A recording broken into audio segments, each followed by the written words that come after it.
MLA Maganti Gopinath కన్నుమూశారు. AG హాస్పిటల్లో చికిత్స పొందుతూ మృతి చెందారు. గత కొన్ని రోజులుగా అనారోగ్యంతో బాధపడుతున్నారు మాగంటి. 3 రోజుల క్రితం సీరియస్ గా ఉండడంతో ఏజీ హాస్పిటల్ కు తరలించారు. ఇక అప్పటి నుంచి హాస్పిటల్లో చికిత్స పొందుతున్నారు. ఈ రోజు ఉదయం 5:45 మాగంటి చనిపోయినట్లుగా డాక్టర్లు ప్రకటించారు.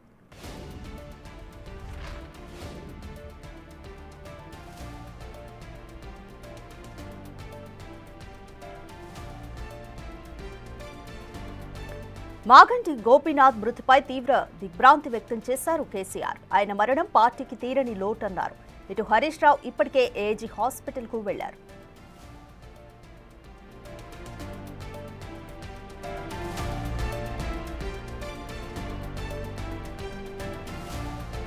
హైదర్గూడలో 1963 జూన్ 2న జన్మించారు మాగంటి. తల్లిదండ్రులు కృష్ణమూర్తి, మహానంద కుమారి. చదువంతా హైదరాబాద్లోనే సాగింది. వెంకటేశ్వర ట్యుటోరియల్స్ లో ఇంటర్మీడియట్ పూర్తి చేసిన ఆయన 1983లో ఉస్మానియా యూనివర్సిటీ నుంచి BA పట్టా పొందారు. మాగంటికి 3 పిల్లలు. కుమారుడు వత్సల్యనాథ్ కాగా 2 కూతుళ్లు అక్షరానాథ్, బిసిరా.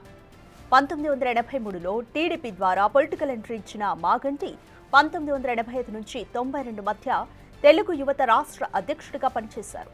ఇక 1987-88 మధ్య హైదరాబాద్ అర్బన్ డెవలప్మెంట్ అథారిటీ డైరెక్టర్గా, 88 నుంచి 93 మధ్య వినియోగదారుల ఫోరం అధ్యక్షుడిగా పనిచేశారు.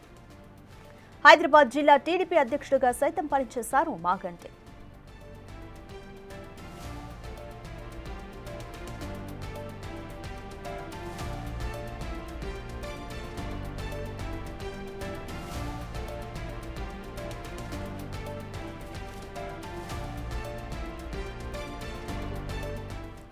రెండు 2014లో తొలిసారి టీడీపీ తరపున జూబ్లీహిల్స్ నుంచి ఎమ్మెల్యేగా గెలిచారు. ఆ తర్వాత మారిన రాజకీయ పరిస్థితులతో బీఆర్ఎస్ లో చేరారు.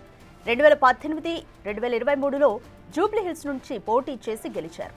2018లో శాసనసభలో పబ్లిక్ ఎస్టిమేట్స్ కమిటీ సభ్యుడిగా, 2022లో బీఆర్ఎస్ పార్టీ హైదరాబాద్ జిల్లా అధ్యక్షుడిగా నియమితులయ్యారు.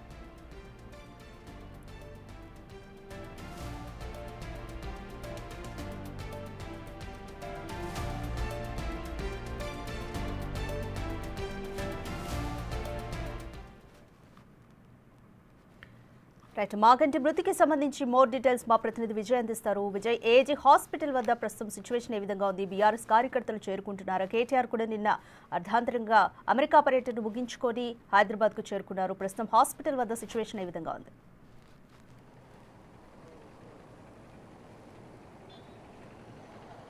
ఇస్రాదిక 1983లో మొదలైనటువంటి మాగంటి గోపీనాథ్ రాజకీయ ప్రస్థానం అయితే నేటితో ముగిసిందనే చెప్పాలి. అయితే కుటుంబం అంతా కూడా తీవ్ర విషాదంలో మునిగిపోయింది. మరొక పక్క బీఆర్ఎస్ నేతలందరూ కూడా ఒక్కరొక్కరిగా కూడా ఏఐజీ హాస్పిటల్కి అయితే చేరుకుంటా ఉన్నారు. అటు మాగంటి గోపీనాథ్ కుటుంబాన్ని పరామర్శించడానికి కూడా ఇప్పటికే మాజీ మంత్రి, సిద్దిపేట ఎమ్మెల్యే హరీష్ రావుతో పాటు కూకట్పల్లి ఎమ్మెల్యే మాధవరం కృష్ణారావు, అలాగే మాజీ మిర్యాలగూడ ఎమ్మెల్యే నల్లబోతు భాస్కర్ రావు సహా ఇటు కేటీఆర్ కుమారుడు కూడా, ఒక పక్క మాగంటి కుమారుడు, కేటీఆర్ కుమారుడు క్లాస్మేట్స్గా కూడా చెప్తా ఉన్నారు. సో తన స్నేహితుడికి కొంత బాసటగా నిలిచేందుకు కూడా హిమాన్ష్ కూడా ఇక్కడికి చేరుకున్నారు. ఒక్కొక్కరిగా కూడా ఇటు ఏఐజీ హాస్పిటల్కి అయితే చేరుకుంటా ఉన్నారు బీఆర్ఎస్ కార్యకర్తలందరూ కూడా. ఈరోజు కేసీఆర్ కూడా తను మాగంటి గోపీనాథ్ను కూడా పరామర్శించడానికి వద్దామని చెప్పేసి కూడా అనుకున్నారు. ఈలోపే ఈ దుర్ఘటన జరిగిందంటూ కూడా తీవ్ర దిగ్భ్రాంతి కూడా వ్యక్తం చేసినటువంటి పరిస్థితి కనిపిస్తూ ఉంది. మాజీ ముఖ్యమంత్రి కేసీఆర్ అయితే మరికొద్దిసేపట్లో 9:30-10 సమయంలో కూడా కేసీఆర్ ఏఐజీ హాస్పిటల్కి అయితే రానున్నారు. మాగంటి గోపీనాథ్ కుటుంబాన్ని పరామర్శించి అనంతరం ఆయన పార్థివ దేహాన్ని మాగంటి నివాసమైనటువంటి జూబ్లీహిల్స్లోని తన నివాసానికి కూడా చేర్చనున్నారు. అక్కడి నుంచి బీఆర్ఎస్ కార్యకర్తలు అలాగే ప్రజల సందర్శనార్థం బీఆర్ఎస్ కేంద్ర కార్యాలయానికి కూడా మాగంటి మృతదేహాన్ని, ఆయన పార్థివ దేహాన్ని కూడా అక్కడికి తీసుకెళ్తారని చెప్పి కూడా చెప్తా ఉన్నారు. సో దీంతో తీవ్ర విషాదంలో మునిగిపోయింది మాగంటి కుటుంబం. అలాగే ఆయన అభిమాన గలం కూడా మనం చూసుకున్నట్లయితే ఆయన ప్రస్థానం ఇప్పటిది కాదు, 1983 నుంచి కూడా ఆయన రాజకీయాల్లో యాక్టివ్గా ఉన్నారు. తొలుత ఆయన మొదట తెలుగుదేశం పార్టీ ద్వారా రాజకీయాల్లోకి వచ్చారు. ఆయన 1985 నుంచి 92 వరకు కూడా తెలుగుదేశం పార్టీ యూత్ అధ్యక్షుడిగా కూడా పనిచేశారు, రాష్ట్ర అధ్యక్షుడిగా కూడా. అలాగే 1987 88లో హైదరాబాద్ సంబంధించినటువంటి అర్బన్ డెవలప్మెంట్ అథారిటీలో కూడా డైరెక్టర్గా పనిచేశారు గోపీనాథ్. 88 నుంచి 93 వరకు కూడా వినియోగదారుల ఫోరం అధ్యక్షుడిగా కూడా పనిచేశారు. అప్పట్లో టీడీపీ హైదరాబాద్ జిల్లా అధ్యక్షుడిగా కూడా పనిచేశారు గోపీనాథ్. ఇలా వివిధ పదవుల్లో కూడా మనం చూసుకోవచ్చు ఆయన పనిచేసినటువంటి సందర్భం అయితే కనిపిస్తూ ఉంది. సో మనం చూసుకోవచ్చు కేటీఆర్ కూడా ఇప్పుడే ఏఐజీ హాస్పిటల్కి అయితే చేరుకున్నారు. తన మిత్రుడైనటువంటి హైదరాబాద్ జిల్లా బీఆర్ఎస్ పార్టీ అధ్యక్షుడు Jubilee hills MLA Maganti Gopinath మృతి పట్ల తీవ్ర దిగ్భ్రాంతిని కూడా వ్యక్తం చేశారు కేటీఆర్. ఒక పక్క ఆయన కూడా ఇక్కడికైతే చేరుకున్నారు. ఒక్కసారి ఆ విజువల్స్లో కూడా చూసేటువంటి ప్రయత్నం అయితే చేద్దాం. సో అయితే ఇలా గోపీనాథ్ ప్రస్థానం అయితే ఈరోజు ముగిసిందనే చెప్పుకోవాలి. గోపీనాథ్ 2014లో జరిగినటువంటి శాసనసభ సార్వత్రిక ఎన్నికల్లో భాగంగా తెలుగుదేశం పార్టీ తరఫున ఆయన ఎమ్మెల్యేగా కూడా గెలిచారు. తెలుగుదేశం పార్టీ నుంచి కొన్ని కారణాల వల్ల అప్పుడున్నటువంటి పరిస్థితుల వల్ల తెలుగుదేశం పార్టీ నుంచి ఆయన బీఆర్ఎస్లోకి రావడం జరిగింది. అప్పుడున్నటువంటి టీఆర్ఎస్ పార్టీలో జాయిన్ అయ్యారు. దాని తర్వాత వరుసగా 2 సార్లు 2014 అలాగే 2018లో జరిగినటువంటి ముందస్తు ఎన్నికల్లో కూడా బీఆర్ఎస్ పార్టీ నుంచి జూబ్లీ హిల్స్ కాన్స్టిట్యున్సీ నుంచి కూడా ఆయన గెలుపొందారు. తర్వాత 2023లో కూడా జరిగినటువంటి ఈ ఎన్నికల్లో కూడా లాస్ట్ టైం జరిగినటువంటి ఎన్నికల్లో కూడా ఆయన వరుసగా హ్యాట్రిక్ ఎమ్మెల్యేగా కూడా నిలిచారు.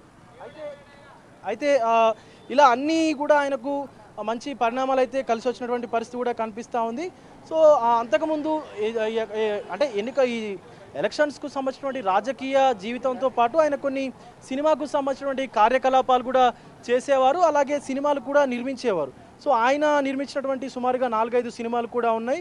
సో 1995లోనే ఆయన పాత బస్తీ అనేటువంటి సినిమాకి కూడా ప్రొడ్యూసర్గా పనిచేశారు. అలాగే రవణ అనేటువంటి 2000 సంవత్సరంలో వచ్చినటువంటి సినిమాకి కూడా ప్రొడ్యూసర్గా పనిచేశారు. ఇక భద్రాద్రి రాముడు అనేటువంటి సినిమాకి కూడా 2004లో కూడా ఆయన ప్రొడ్యూసర్గా చేశారు. అలాగే 2009లో వచ్చినటువంటి నా స్టైలే వేరే అనేటువంటి ఆ సినిమాని కూడా మాగంటి గోపీనాథ్ అయితే నిర్మించినటువంటి పరిస్థితి కనిపిస్తూ ఉంది. ఈరోజు కేటీఆర్ నల్లగొండ పర్యటన ఉండగా కూడా ఆయన మిత్రుడు Jubilee hills MLA Maganti Gopinath ఆయన ప్రాణాలు కోల్పోయినటువంటి పరిస్థితి కనిపిస్తూ ఉంది. కాబట్టి సో ఆయన పర్యటన కూడా రద్దు చేసుకొని కేటీఆర్ అయితే ఇప్పుడే ఏఐజీ హాస్పిటల్కి కూడా చేరుకున్నటువంటి దృశ్యాలు కూడా కనిపిస్తూ ఉన్నాయి.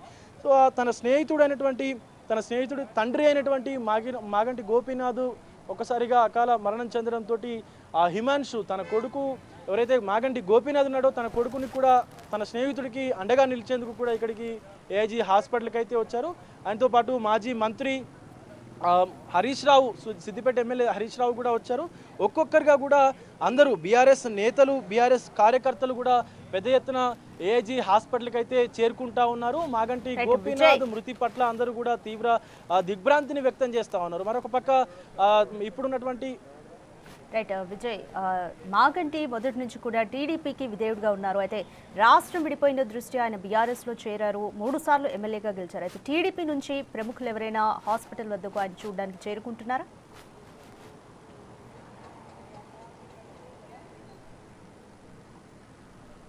ఎస్, ఇక్కడ హైదరాబాద్లో అందుబాటులో ఉన్నటువంటి టీడీపీ నేతలు, ఇతర మంత్రులు, అంటే టీడీపీకి సంబంధించినటువంటి ఆంధ్రప్రదేశ్కి సంబంధించినటువంటి మంత్రులు కూడా ఒక్కొక్కరిగా హైదరాబాద్ ఏఐజీ హాస్పిటల్కి అయితే చేరుకున్నట్టుగా కూడా తెలుస్తోంది. మరి కాసేపట్లో కూడా హైదరాబాద్లో అందుబాటులో ఉన్నటువంటి టీడీపీకి సంబంధించినటువంటి నాయకత్వం, అలాగే వాళ్ళ నాయకులు ఎవరైతే ముఖ్య నాయకులు ఉన్నారో టీడీపీకి సంబంధించినటువంటి ముఖ్య నాయకులు కూడా గోపీనాథ్ పార్థివ దేహానికి నివాళులు అర్పించేందుకు మరికొద్దిసేపట్లో ఏఐజీ హాస్పిటల్కి కూడా చేరుకోనున్నారు రాధిక. ఎందుకంటే ఆయన ప్రస్థానం, అసలు మాగంటి గోపీనాథ్ రాజకీయ ప్రస్థానం 1983లో మొదలైందే తెలుగుదేశం పార్టీ ద్వారా. సో ఆయన యూత్ అధ్యక్షుడిగా పనిచేశారు, రాష్ట్ర యూత్ అధ్యక్షుడిగా పనిచేశారు, అర్బన్ డెవలప్మెంట్ డైరెక్టర్గా పనిచేశారు, అలాగే వినియోగదారుల ఫోరం సంబంధించినటువంటి డైరెక్టర్గా పనిచేశారు.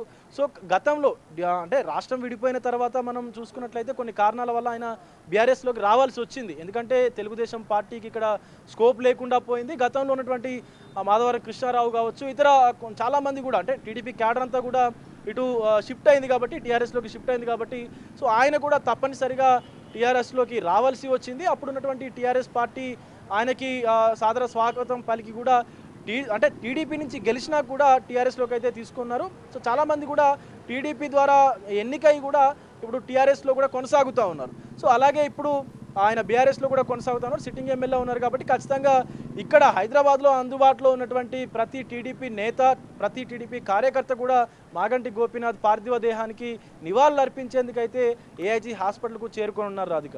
రైట్ విజయ్, మాగంటి అంత్యక్రియలు మహాప్రస్థానంలోనే జరగనున్నాయా? ఎన్ని గంటలకు జరగనున్నాయి?